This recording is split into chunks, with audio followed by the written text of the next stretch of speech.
Imagine walking into a jungle, but instead of trees and animals, it's filled with words like diversification, amortization, and capital gains. Spooky, right? Welcome to the financial jungle. It's an exotic place filled with peculiar terms and cryptic acronyms. Some of you might feel like you're lost in a maze, stuck in quicksand, or even being chased by a giant, terrifying compound interest monster. But fear not, fellow explorers. Today we're going to take on this dense, intimidating wilderness of personal finance. We're going to unmask those scary terms and translate them into a language we all understand. We're embarking on a journey to simplify personal finance definitions, breaking them down into bite-sized, digestible pieces. So, strap on your adventure gear, and let's get ready to tame this jungle together, one term at a time. So, you found yourself in the financial jungle, but what if we told you it's not as dense as it seems? Imagine trying to decipher an alien language.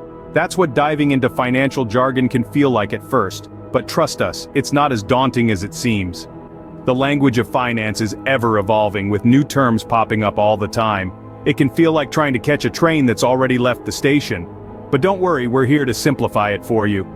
At its core, personal finance is all about managing your money with an eye on the future.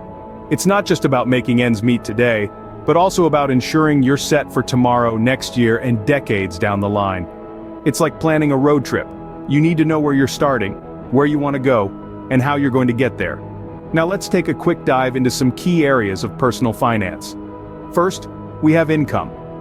That's the money you're bringing in, whether it's from a job, investments, or that side hustle you've been working on. Next up, expenses. These are the costs that come with living your life. Some are essential, like rent or groceries, while others are discretionary, like that fancy coffee you treat yourself to every Friday. Then we have saving. This is where you set money aside for future goals. Maybe you're dreaming of owning a house, planning a vacation, or just want a safety net for unexpected events. And let's not forget about investing. This is where you put your money to work for you, growing your wealth over time. Finally, there's protection. This involves managing risks and ensuring you're prepared for life's curveballs, whether it's through insurance or an emergency fund. See? Not as scary as those big words make it sound, right? If you're finding this video helpful, don't forget to hit the like button and subscribe to our channel for more simplified finance tips. Time to play with the building blocks of personal finance. Imagine a game of financial Tetris where each block represents a different aspect of your personal finance. It's all about fitting them together to create a solid structure. Let's take a closer look at these blocks. First up, we have the income block. This is the money you earn. It could be from your 9-to-5, your side hustle, or even your investments. The key is to understand where your money is coming from. It's like the fuel for your financial engine. Next, we have the expense block. This is where your money goes. It could be spent on essentials like rent and groceries, or on discretionary items like that fancy coffee machine you've been eyeing. The trick here is to keep track of your spending. It's like the roadmap for your financial journey. The third block is saving. This could be for emergencies, short-term goals like a vacation, or long-term goals like retirement. It's your financial safety net, the cushion that softens unexpected falls. The fourth block is investing. This is where you put your money to work for you. It could be in stocks, bonds, real estate, or even that startup your friend is launching. The goal here is diversification, the proverbial, don't put all your eggs in one basket. The final block is protection.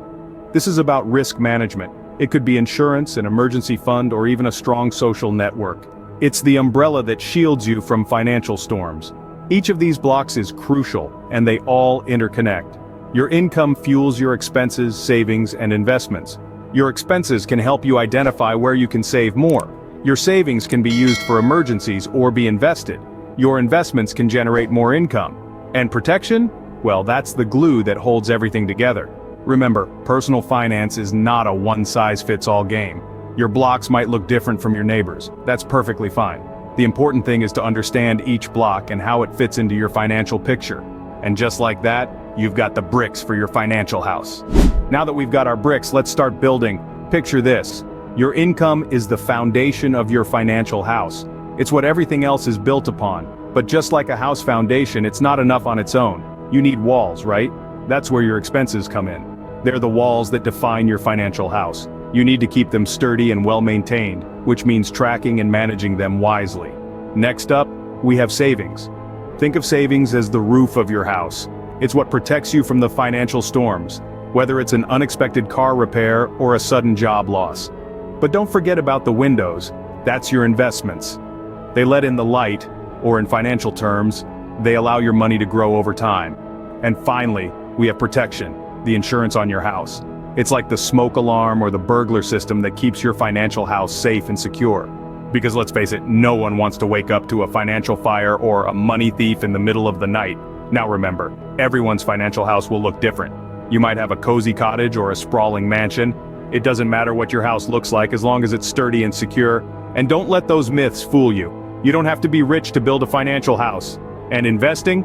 It's not rocket science. There are plenty of simple, straightforward ways to invest your money and watch it grow. So, are you ready to build your own financial house? Got your bricks? Check. Ready to build? Check. Now let's create your blueprint. First, let's talk about budgets. Imagine you're a master chef, and your money is your ingredients. You wouldn't start cooking without knowing what you have, right? Same goes for your finances.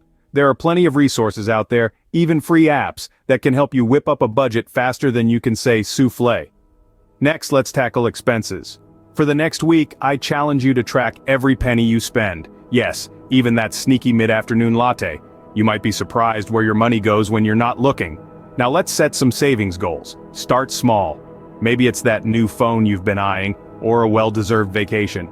By putting a little aside regularly, you'll be amazed how quickly your savings can grow.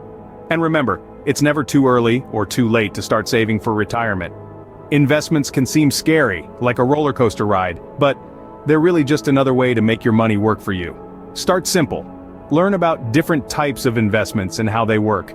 Diversify because, just like with food, variety is the spice of life. Finally, don't be afraid to ask for help. If all these financial terms and strategies feel like you're trying to understand an alien language, seek out a financial advisor or join an online community. There's no shame in asking for directions in the financial jungle. And remember, personal finance is not a one-size-fits-all deal. It's like a tailor-made suit designed to fit you and only you. So don't compare your journey to anyone else's. There you have it, your personal finance blueprint. Easy as pie, right? You've ventured into the jungle, tamed the beasts, and built your financial house. What's next? Well, it's time to set forth on your own personal finance journey. You've got the map, you've got the tools, and now you've got the knowledge. Remember, personal finance is about as complicated as you make it. This isn't a sprint, it's a marathon. It's about making consistent, informed decisions that align with your goals. It's about setting up a budget, understanding where your money comes from and where it goes, saving for the future and protecting what you've built. But most importantly, it's about getting started. Don't wait for the perfect moment because it doesn't exist.